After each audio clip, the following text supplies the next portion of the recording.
Hi guys. Okay, so I've been having camera issues. I know no one cares, but I've been having camera issues with my video camera. I just changed it to another setting, like on the dial. I think it's like set to like shutter speed something. I don't know, but the past two videos it was set on like cinematic mode, like movie mode, which is what I usually film in. So I don't know how this is gonna turn out, but it's not being weird because I can see here in the little monitor on my camera that it's not being weird like the other ones. I'm so sorry.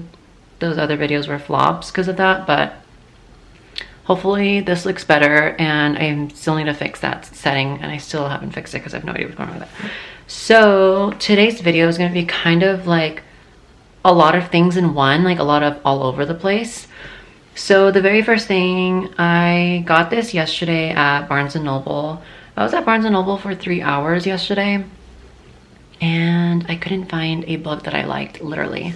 So I was there so long because I was reading a lot of the books that are popular on Book Talk and BookTube and Bookstagram, all of that. You know, I've been like on that wagon right now. I don't know why. I'm just like not, I don't know if I'm like not part of that group or like that.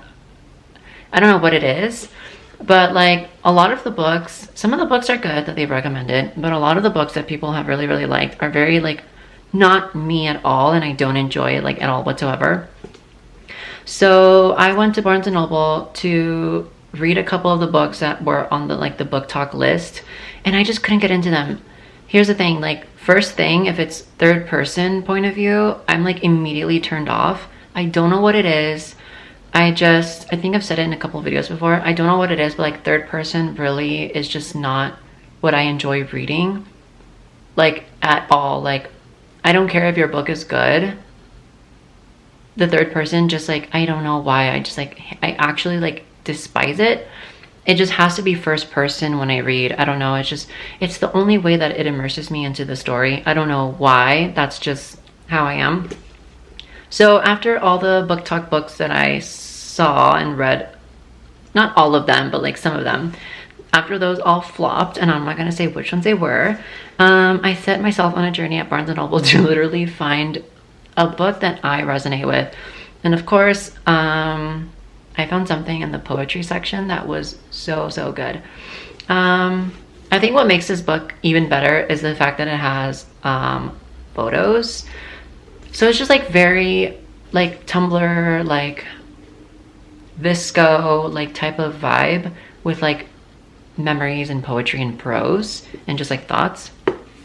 So I've never heard of this person, but apparently she's like very famous on the internet, Orion Carloto, and the book is called Film for Her. This is so pretty. I love this publishing company. They're the ones that do Michael Fauday and Lang Liav's poetry. I want to show you guys stuff, but like I don't know if they're gonna get me in trouble. I don't think they will, but like here you can see it looks like that. Okay, do you know what I mean? Okay, this is definitely a book that I enjoyed. I finished it yesterday, and this is why there's so many things going on in this video, because I didn't want to film a 1 minute video on just reviewing this, but this was really good. I literally read it in like an hour. It's only like 200 pages. So this is like multiple reviews in one. I don't really do that too much, but okay. So like about a week ago, I literally have not been reading any books for the past week because like I needed a break, literally, after I finished ACOMAF. So I read, why does it look highlighter green in the monitor? This is not highlighter green, by the way. Okay, I don't know why it looks highlighter green in the monitor. Maybe when I edit the coloring of the video, it'll look better. But yeah, this book is thicky. It's like almost 700 pages. Well, kind of close to 700 pages. This is A Court of Mist and Fury, the second book in the ACOTAR series, not Avatar. I always thought it was Avatar. I was like, what, Avatar? No, ACOTAR. So this is, everyone calls it ACOMAF. We're literally just abbreviating the title, if you haven't caught on yet. But that, okay, that's how it looks. I don't know, because people really want to know like how the 360 of it looks. So I got this one from Amazon, and oh my god. So let's talk about it.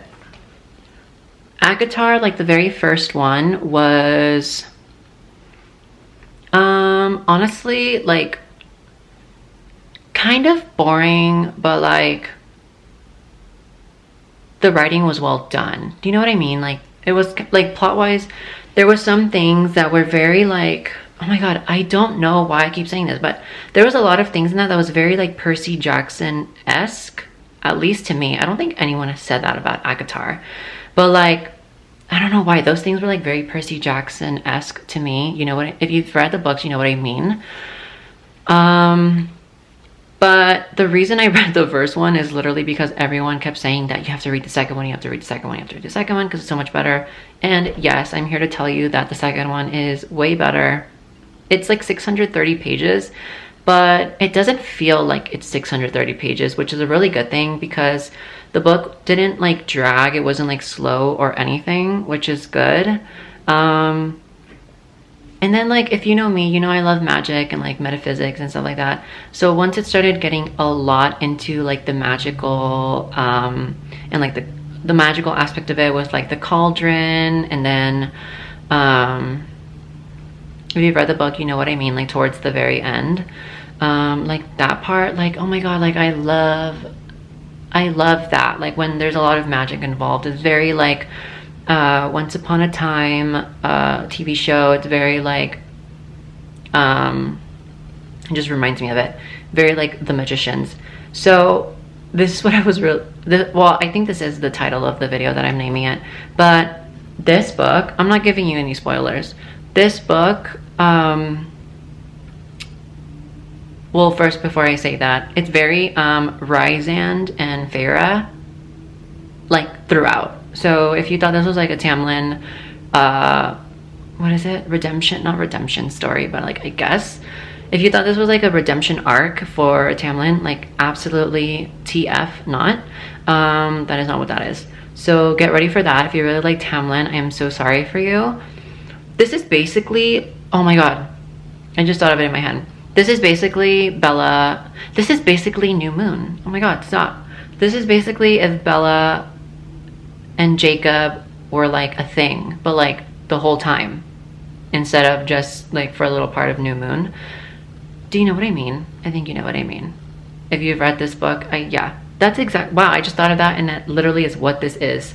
So this is like by Edward and all of Jacob, which I hated the character of Jacob, but like in the movies, obviously like Taylor Lautner was way better, and I am going on a tangent. So, okay, this is what I really wanted to talk about in the video. ACOMAF really, like, I don't know what it is, but it really made me think of the show The Magicians. So I know this is turning into more of like the Magicians video, because I've been actually wanting to talk about The Magicians for so long, because that show, the show from Sci-Fi, that show literally has like such a special place in my heart.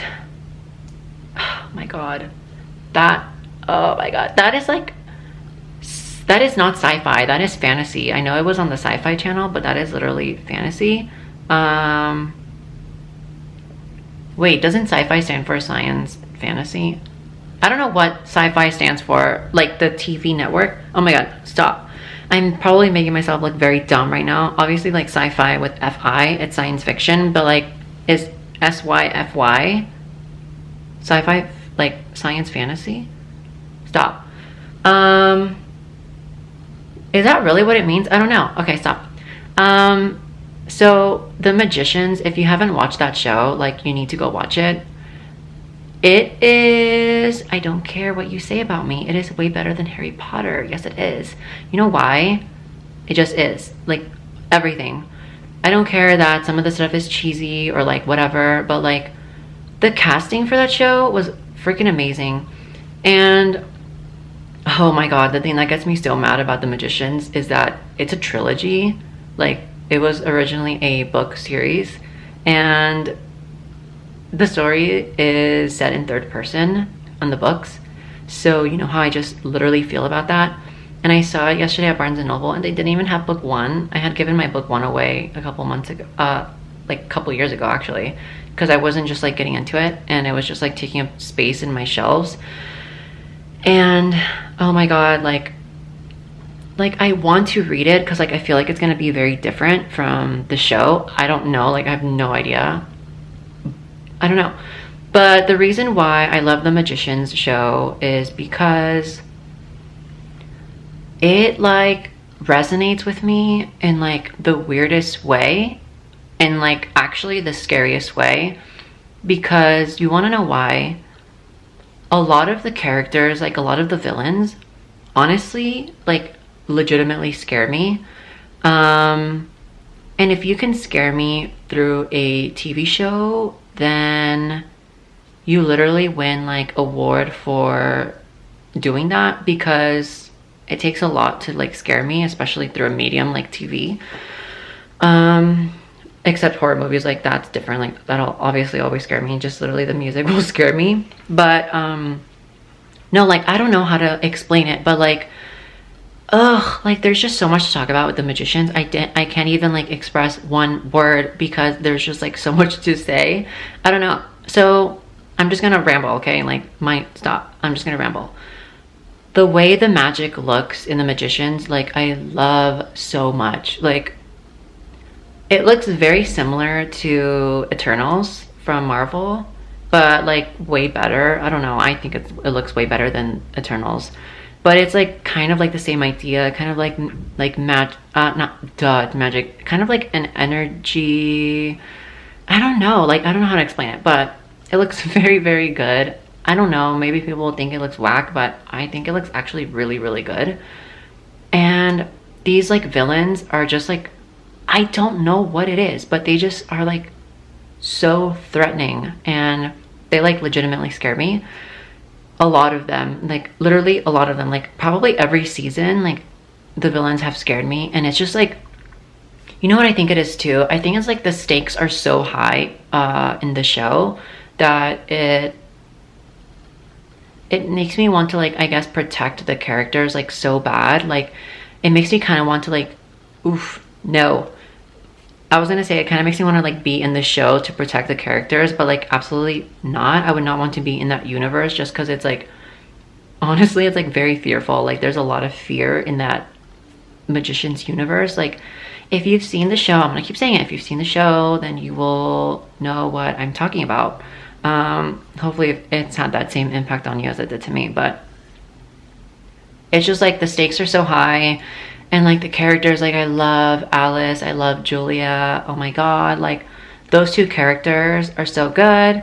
And then Margot, oh my god, like Margot's, like there is not a character out in any movie or show that is like Margot. Like I don't think so. Like if you think there is one, like please show me and I will tell you if you're correct or not. But Margot, I don't know if that's how she is in the books, but like I think the actress that plays Margot like really gave, what is it, like credence? No, like justice? No, what is that word? Like really gave that character like life. Like literally so funny. Like her character literally makes the show too. Like I freaking love Margot. Like she is the best. Next to Alice, I relate to Alice so much. I think she's the character I relate to the most, because Alice literally just is obsessed with learning. Like she literally wants to know everything. Like she like would probably try to like read a whole magical book through like astral traveling. I don't think they covered astral traveling in the show, but like she literally would do something like that. Like that's how she is.